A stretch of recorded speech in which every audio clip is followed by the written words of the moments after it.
Meaning of glass fiber.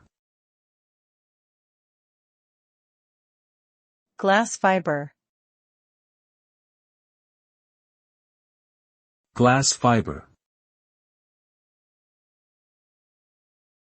Glass fiber.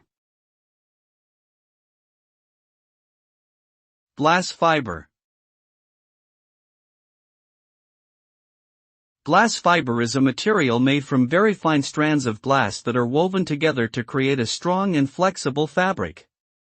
The fibers are typically used as a reinforcement material in composite materials, such as fiberglass, to provide strength and durability.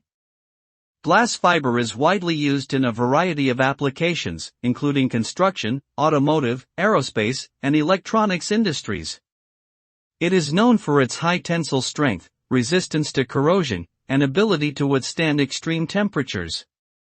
Glass fiber is also lightweight and can be easily molded into various shapes and forms, making it a versatile material for many different uses.